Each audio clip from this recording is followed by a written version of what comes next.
Queridos irmãos, minhas irmãs, filhos e filhas da igreja, aqueles que nos acompanham também através dos meios de comunicação, hoje celebramos com toda a igreja o chamado Domingo da Misericórdia.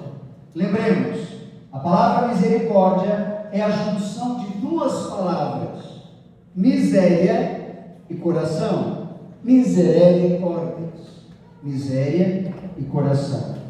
O coração é de Deus e a miséria é de quem? É nossa. Então, quando nós celebramos o Domingo da Divina Misericórdia, nós celebramos uma das expressões mais profundas do Evangelho, a misericórdia de Deus, que nunca se cansa de perdoar. Nós às vezes cansamos. Eu já vi muita gente cansar de perdoar e decidiu ir embora. Lá no Brasil, na comunidade terapêutica que eu tive a graça de fundar junto com a Gelora e a Maria, um casal, e hoje essa comunidade está sendo tocada por um novo grupo de pessoas. Lá eu vi muita gente que desistiu de perdoar.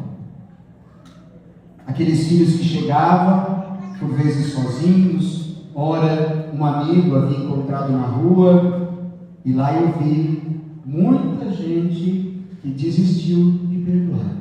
Mas a misericórdia de Deus nunca se cansa de perdoar.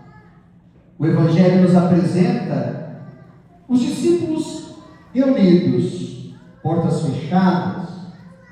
Aqui as portas fechadas não podem passar batida. As portas estavam fechadas porque eles estavam com medo. Eles estavam feridos por causa da cruz. Eles estavam com a lembrança de fracasso remoendo a mente e o coração. E é exatamente neste ambiente de medo, de fragilidade, que o ressuscitado aparece. Então aqui já para nós pararmos um momento e pensar. Muitas vezes nós achamos que Deus aparece na nossa vida quando está tudo bem. Quando temos dinheiro no bolso, quando temos saúde, aí Deus está com a gente. Mas quando vem a dificuldade, momento de dor, alguém que a gente ama que partiu, uma enfermidade que chegou, muitas pessoas cristãs, católicos, logo dizem: Deus me abandonou. De que adianta eu ir na igreja? De que adianta eu comungar? De que adiantou ajudar? Se agora eu estou neste momento de sofrimento da minha vida. Repito, o Senhor apareceu diante dos discípulos quando as portas estavam fechadas. E é por isso que nós precisamos compreender. A palavra diz: uma porta que Deus abre, ninguém mais fecha. Então, a palavra de hoje está dizendo para nós: os discípulos estavam trancados com medo, feridos por causa da derrota, e foi neste momento que o Senhor chegou a eles. Então, meu irmão, é preciso que você e eu tenhamos essa certeza, sobretudo nos momentos mais difíceis da nossa vida, quando estivermos trancados pelo medo, pela derrota, pelos momentos difíceis, é neste momento que Ele vem ao nosso encontro. Ele atravessou portas, disse a palavra de hoje. Então, isso precisa ficar claro no nosso coração. Hoje vocês vieram até o Senhor, não é verdade? Sim ou não? Nós temos que gravar que quando nós estamos no fracasso, na derrota, na tristeza, é Ele que vai ao nosso encontro. E a igreja não pode deixar de compreender isso. Meu irmão, o primeiro dom de Cristo não é explicação, não foi repreender. O primeiro dom que o Cristo mostra, que vem dele por excelência, e essa frase foi repetida 4 vezes aqui hoje. Quando o Senhor chega diante dos discípulos, qual é a primeira coisa que Ele faz? A paz esteja com vocês. O primeiro dom que Deus dá, que o Senhor Jesus dá, é o dom da paz. Por isso, a igreja já precisa ter claro: quem faz guerra em nome de Deus é mentiroso.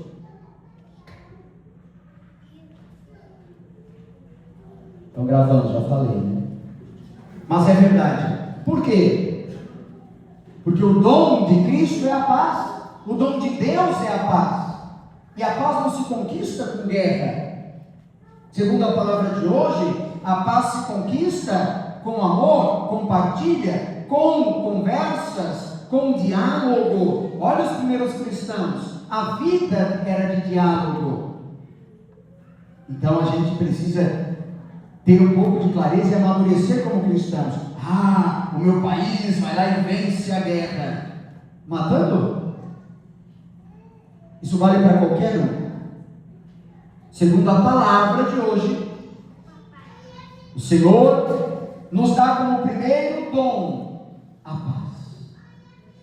E a paz é fruto do discernimento. Quer saber se você está fazendo certo alguma coisa? Veja se o teu coração está em paz. Porque se a tua mente te acusa, se o teu coração te acusa, não é discernimento. Mude o que estás fazendo. Porque o fruto do discernimento é paz interior. Queres tomar uma decisão? Veja se a tua mente e o teu coração estão em paz. Ali nós vemos o agir de Deus. Meus irmãos, logo em seguida, o Senhor mostra aos discípulos as suas chagas, os seus machucados. O que Jesus estaria querendo dizer para os discípulos? Olha aqui,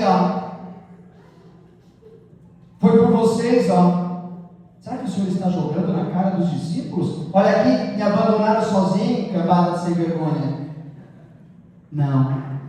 As chagas de Cristo não são feridas escondidas, apesar de serem feridas. Quando o Senhor mostra as chagas abertas, quando o Senhor nos mostra as suas chagas, cada chaga aberta é sinal de amor. Foi por você.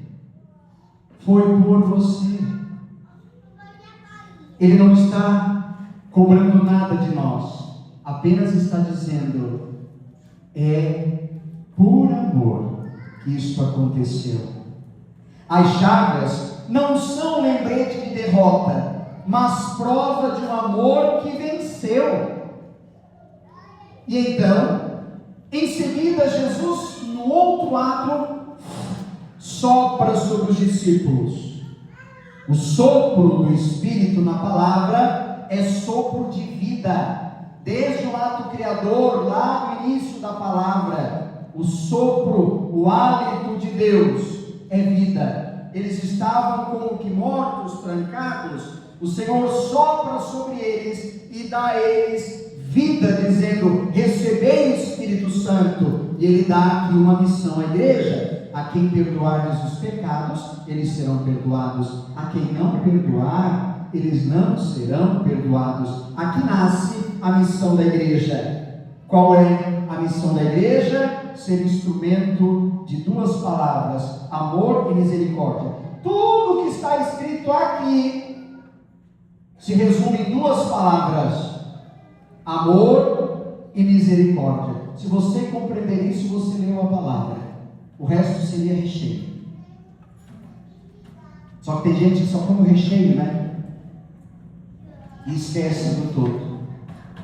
Essas duas palavras nascem a missão da igreja: ser instrumento vivo de misericórdia.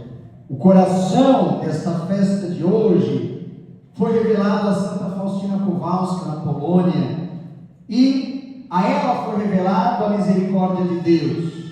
E o que é a misericórdia? Ela não é apenas um sentimento de compaixão. Misericórdia é o amor de Deus que toca a nossa miséria, que cura o que está ferido e que devolve à vida aquilo que parecia morto.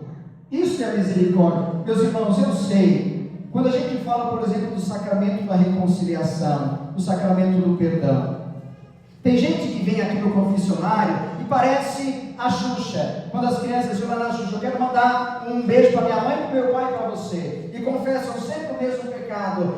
Meu pecado é minha mãe, meu pai é para você. A misericórdia que nós devemos buscar, e as pessoas precisam compreender. Por que, padre, eu vou ao confessionário? O confessionário é curativo. Um psiquiatra amigo meu dizia: padre Eloy, se o povo conhecesse o confessionário, eu não ganharia tanto dinheiro receitando Rivotril, Lexotan, Lexapro. Olha que coisa interessante, psiquiatra renomado. Mas eu não tenho que chegar no confessionário e dizer: ai padre, eu não tenho paciência. Eu também não tenho. Eu não tenho paciência. A paciência é um exercício. Um dia mais do que o outro. É um exercício. Olha a mãe. No primeiro filho a mãe tem paciência, né? A mamãe pega, limpa o arrotinho, faz não sei o que, o cocôzinho. No terceiro filho, o filho ela é cagado, não é assim? Paciência, porque ela já sabe, é criança. Ela vai correr, ela vai andar, né? A paciência é um exercício. Então, não adianta vir lá confessar: ai, vai, porque eu não tive paciência. Mas então, o que a gente vai buscar no confessionário? Partilhar muitas coisas que às vezes a gente acha que não é pecado, mas que estamos no pecado. E para quem que eu vou lá se eu posso falar direto para Deus, Padre? Claro que pode e deve. Existem alguns pecados que a Eucaristia vai apagar, os veniais. Mas existem outros que eles deixam marcas. E aí eu vou ao confessionário, partilho com o sacerdote que está na pessoa de Cristo, e ele, em nome da igreja, porque não é eu que perdoo, é o ministério da igreja em mim, estende a mão e diz: pelo ministério da igreja eu te perdoo. A igreja assume o teu pecado e te dá uma página em branco para te seguir. Isso é curativo. E aí a gente poderia partilhar tantas coisas: ódio, rancor, palavras que às vezes nós falamos, e tem gente, grave isso que o padre está falando, cuidado com as palavras, porque as palavras são forças de energia. Uma hora que elas saem, elas grudam em alguém, e quando ela gruda, meu irmão, minha irmã, ela fica. E a gente às vezes fala certas coisas com maldade, fala da vida dos outros, porque existe aquela fofoquinha que a gente fala só que não é uma maldade, né? É uma constataçãozinha. Agora existe aquela que a gente fala com maldade. Como por exemplo, tem pessoas que são capazes de inventar uma mentira, acreditar nela, e com maldade. Quantas vezes nós carregamos tantas coisas de ódio, de raiva, de rancor? Quantas coisas nós fazemos quando nós ferimos? E o que é o pecado? O pecado é tudo aquilo que faz mal a gente mesmo, ao outro e a Deus. Então eu só estou olhando para a tua vida. O que na minha vida está ferindo o querer de Deus? Aí eu peço perdão, se eu me arrepender de verdade. O que em relação ao outro eu machuquei alguém? É pecado? O que em relação à vida, à natureza eu errei? É pecado? Então eu posso ir lá e posso então entregar diante do sacerdote e receber esta misericórdia, esta compaixão que o Senhor tem de nós. Continua. Muitas pessoas hoje vivem como os discípulos naquele dia no cenáculo. Eles estavam trancados por medo. Quantas pessoas vivem hoje trancadas por medo, por culpa, por ansiedade, pela falta de esperança? E o Cristo ressuscitado, Ele quer adentrar as portas do nosso coração. É preciso que a gente perceba que nada pode impedir o agir de Deus. Só que às vezes o Senhor está à nossa porta e a gente não abre. É por isso que a palavra de hoje está nos dizendo, meu irmão, minha irmã, nem a culpa, nem o passado, nenhum pecado está fora da misericórdia de Deus. Aí alguém pode pensar: padre, mas até aquela pessoa que fez tal erro, aquela coisa toda, pode ser que ela vai ser perdoada? Pode. Por que não? Eu e você não conhecemos o coração do outro, mas o Senhor sabe. O último instante da vida de alguém, só Deus sonda. E aí, se ali de fato houver um arrependimento verdadeiro, porque Deus não é bobo, Ele é juiz, a misericórdia acontece. Meus irmãos, Ele continua mostrando as chagas a mim e a você, como quem diz, é aqui o amor por ti. Hoje também, nós somos convidados a olhar para a imagem da misericórdia. Esta imagem que nós temos aqui, a imagem que apareceu no momento místico de Santa Faustina, a imagem que mostra o Senhor, e do lado aberto jorrando sangue e água, que significam os sacramentos da igreja, a misericórdia sobretudo, e a Eucaristia, alimento de nossa alma. Termino. A misericórdia continua a se derramar sobre nós. E 3 atitudes eu gostaria que a igreja hoje gravasse desta palavra, essenciais. Primeira atitude, deixar-se encontrar por Cristo. Se você quiser a misericórdia de Deus, te deixe encontrar, deixe de ser difícil. O segundo, acolha o perdão. Tem gente que perdoa sempre, pede o mesmo perdão sempre, porque não se perdoou. E quando eu não me perdoei, jamais vou conseguir sentir o amor de Deus. Quantas pessoas confessam o mesmo pecado, tocando naquela tecla, naquele mal que um dia fizeram, naquele erro que um dia aconteceu. Se você não se perdoar, como é que você vai sentir o perdão de Deus? Então, te deixe encontrar com Deus. Te perdoa dos teus erros de verdade. E terceiro, se torna um agente da misericórdia. Porque não adianta eu pedir a misericórdia de Deus e quando eu tiver que agir com misericórdia, eu me esquecer do que Deus já fez por mim. Então, terceiro, seja agente da misericórdia de Deus. Agir com misericórdia não é a coisa mais fácil do mundo, porque vai exigir de nós muito esforço.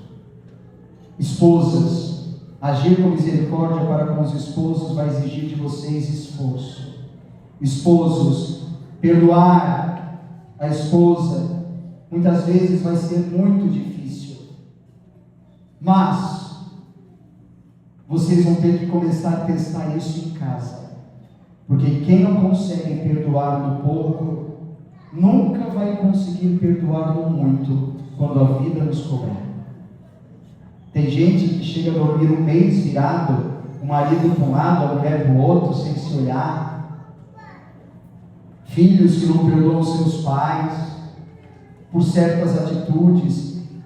E para que eu possa perdoar, eu preciso tomar a seguinte atitude: antes do julgamento, para e tente colocar o óculos do outro. Se você não tentar enxergar com o óculos do outro o que ele estava enxergando naquele momento, nunca você vai conseguir dar o perdão.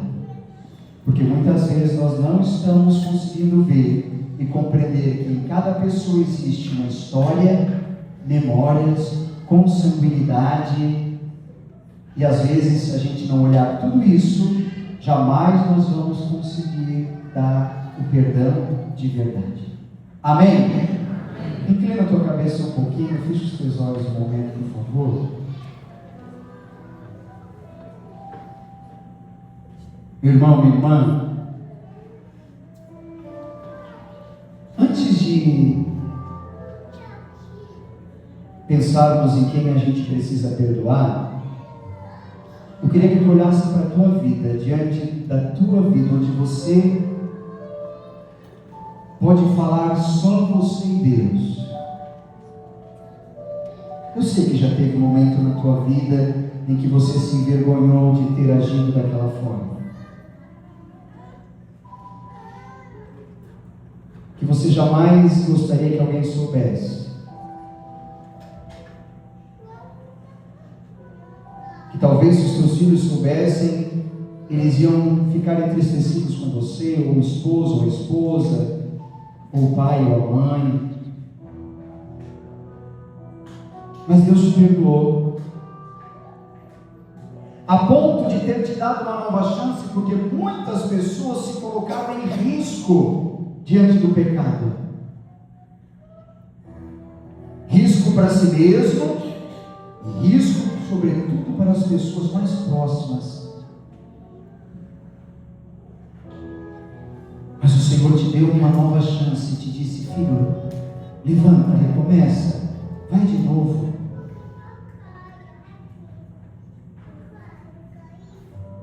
E olhando para a tua vida, meu irmão, minha irmã, talvez você vai precisar agir com misericórdia diante de algumas pessoas. Isso não significa concordar com o erro daquela pessoa, porque erro é erro. Mas talvez você vai ter que olhar com o olhar de Deus, diante daquele ignorante que não enxerga, e talvez não enxerga porque o fizeram assim, porque a vida o fez assim, porque ainda não teve oportunidade. Mas como padre, essa pessoa vai mudar? Queres mudar alguém? Comece mudando você.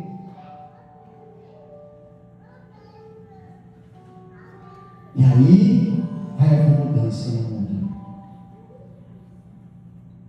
Eu queria que você agora pudesse dizer: Senhor, me dá um coração semelhante ao teu. Me dá um coração parecido com o teu. É o que nós pedimos nessa tarde. Um coração semelhante ao coração de Deus.